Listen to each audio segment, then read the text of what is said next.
Hello everyone, welcome back to Mann ki बात। हम हाजिर एक और वीडियो में। अब आज के इस वीडियो में हम लोग बात करने वाले हैं मणि रत्नम साहब की the epic tell Ponniyin Selvan part 1 के ऑफिशियल ट्रेलर के बारे में। अब इतना वेट कराया, कल 6 बजे से इवेंट था, हमको लगा चलो 6:30 7 बजे तक हो सकता है कि आ जाए, लेकिन फिर अनाउंसमेंट हुआ कि 9 बजे ट्रेलर आएगा। 9 बजे से वेट करते करते करते करते 11:30 के आसपास, हमको लगता है कि 11 के बाद ही इसका ट्रेलर ड्रॉप किया था। और इतना वेट करने के बाद जो ट्रेलर निकल के आता है उसके बारे में क्या मेरा ओपिनियन है, उसके बारे में हम लोग बात करने वाले इस वीडियो में। तो एंड तक देखना और लाइक शेयर एंड सब्सक्राइब जरूर कर देना।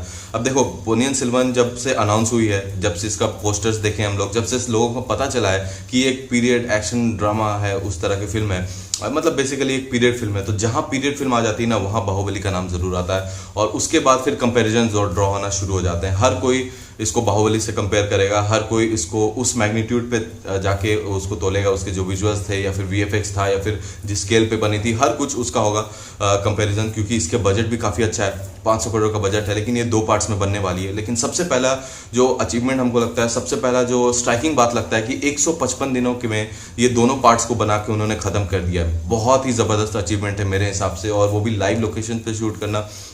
बहुत कम वीएफएक्स का यूज़ किया गया है। लेकिन हाँ, इस ट्रेलर के बारे में बात करें तो ट्रेलर बहुत ही ग्रिपिंग लगता है, बहुत ही इंगेजिंग लगता है। और रहमान साहब का जिस तरह से बीजीएम स्कोर चलते रहता है, वो बहुत बेहतरीन लगता है। बीच बीच में तो एक अलग ही वाइब देता है, एक अलग ही फील देता है वो पूरा का पूरा बीजीएम। और जिस तरह से इतने सारे कैरेक्टर्स हैं, मल्टीपल कैरेक्टर्स, सबको जिस तरह से इंट्रोड्यूस किया जाता है, जिस तरह से चोला साम्राज्य के बारे में बताया जाता है, उसके बाद जिस तरह से चिया विक्रम का इंट्रोडक्शन होता है, या फिर कार्तिक का इंट्रोडक्शन होता है, या फिर जयराम रवि का इंट्रोडक्शन होता है, जिस तरह से इन लोगों का इंट्रोडक्शन होता है, बहुत ही ग्रिपिंग है। एंड सबसे ज़बरदस्त इंट्रोडक्शन अगर हमको लगा पूरे ट्रेलर में किसी का, तो दैट वाज ऐश्वर्या राय बच्चन। उनका क्या एंट्री दिया गया, वहाँ पे जो बैकग्राउंड स्कोर आता है ना, वो अलग लेवल पे एलिवेट करता है चीज़ों को। अब सुनने में ये आ रहा है कि उनका डबल रोल है।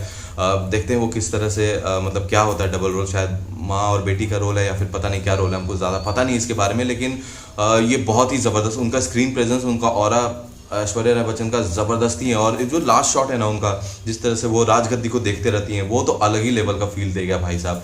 तो ये एक बहुत ही एपिक टेल ऑफ कॉन्स्पिरेसी है। चोला एम्पायर के बारे में एक धूमकेतु दिखता है और वो बताया जाता है कि वो किसी की जान लेगा। उसके बाद से जो षड्यंत्र, जो कॉन्स्पिरेसी और जो पॉलिटिक्स शुरू हो जाते हैं, उसको बहुत ही बेहतरीन तरीके से दिखाया गया है। 3 मिनट 23 सेकंड के आसपास का ये जो ट्रेलर है, इतना बड़ा ट्रेलर होने के बाद भी बहुत कुछ रिवील नहीं किया है, बहुत कुछ क्या, कुछ भी रिवील नहीं किया है। अब जिनको पता है स्टोरी के बारे में पोनियन सेल्वन का, क्योंकि एक कल्कि साहब के एक नॉवल पे बेस्ड है, ये 5 पार्ट की ये नॉवल थी, तो उस पर बेस्ड है। तो जिनको पता है स्टोरी, बहुत लोगों को पता भी है, तो उनके लिए एक सरियल एक्सपीरियंस होगा कि उसको पर्दे पे आते हुए देखना। लेकिन जिनको नहीं पता है, उनको बहुत कुछ समझ में नहीं आएगा। हाँ, ये बस पता चलता है, एक जिस्ट मिलता है, आइडिया मिलता है कि एक ऊपर ऊपर से क्या होने वाला है। चोला एम्पायर के बारे में, one of the greatest empires of our country, उसके बारे में ये बताया गया है कि वो कैसे संकट के बादल उस पर छाए और कौन कौन आए उसको, वो बादल को हटाने के लिए किन किन वीर योद्धाओं की एंट्री हुई और उन्होंने क्या क्या कारनामे किए, और किस तरह से पॉलिटिक्स हुआ, राजपाट को लेके हमेशा से चलते आया है। तो उसमें किस तरह से क्या क्या चीज़ें होती हैं, स्पाइस का जो है ना, क्योंकि इसमें आपको जो कार्तिक का रोल है वो एक स्पाई का है, तो वो उनको भेजा जाता है कि जाओ पता लगाओ कि वहाँ पे क्या होता है। तो वो अलग अलग गेटअप्स में, अलग अलग अवतार्स में वहाँ पे देखने को मिलते हैं। सो काफ़ी ज़बरदस्त है। त्रिशा का जो स्क्रीन प्रेजेंस है, वो जिस तरह की लगी है, स्टनिंग, एब्सोल्युटली स्टनिंग। बहुत सारे मल्टीपल कैरेक्टर्स हैं इसमें, आपको प्रकाश राज साहब देखने को मिलते हैं, शुभिता धुलीपाला है इसमें, बहुत बहुत बहुत सारे लोग हैं। और ये प्रॉमिस करता है एक एपिक टेल। लेकिन हाँ, एक चीज़ है कि जो वीएफएक्स है, हम टीजर में भी बताए थे कि जो वीएफएक्स है वो आपको स्ट्राइक करता है, वो लगता है कि हाँ ये वीएफएक्स है, क्योंकि 500 करोड़ यूज़ हुए हैं इस फिल्म में, तो वीएफएक्स का थोड़ा सा और लेवल मेरे हिसाब से अच्छा होना चाहिए था।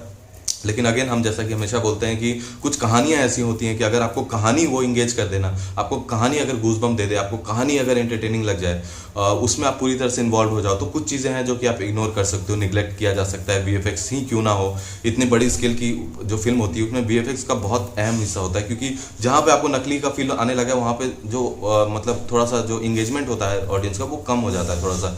तो वो चीज़ होता है। लेकिन फिर भी अगर उस तरह की ग्रिपिंग स्टोरी है, तो वो डेफिनेटली आपको कुछ चीज़ें इग्नोर करने पे मजबूर कर देती हैं। तो आई होप कि पोनियन सेल्वन पार्ट 1 के साथ वैसा ही हो। एक और कंसर्न जो मेरा है उसको लेके, जो हम शुरू से बोलते हैं कि हिंदी में उसके प्रमोशंस किस तरह से होंगे। अनिल कपूर साहब का उसमें पूरा वॉइस ओवर देखने को मिलता है, जो कि ज़बरदस्त है। हिंदी में प्रमोशंस किस तरह के होंगे, क्योंकि 22-23 दिन बचे हैं इस फिल्म को। 30th of September को रिलीज हो रही है, clashing with a beast beast बोलना चाहेंगे हम उसको, विक्रम वेदा, जिसका कि ऑफिशियल ट्रेलर कल आएगा, तो उसके साथ क्लैश करना है तो आपको प्रमोशंस अच्छे खासे करने होंगे।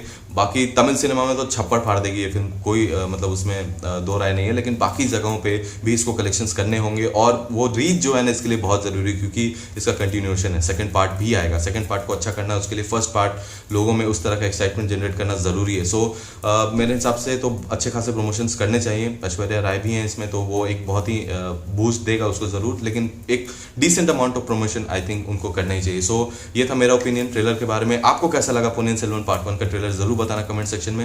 अगर वीडियो पसंद आया तो लाइक शेयर सब्सक्राइब कर देना, बेल आइकन दबा देना, ताकि कोई भी वीडियो कोई भी अपडेट आए आपसे मिस नहीं हो। कुछ और बात करने इंस्टाग्राम का लिंक है डिस्क्रिप्शन में, वहाँ भी मैसेज कर सकते हो। चलिए मिलेंगे बहुत जल्दी एक और वीडियो में एक और अपडेट के साथ, तब तक के लिए take care and thank you for watching.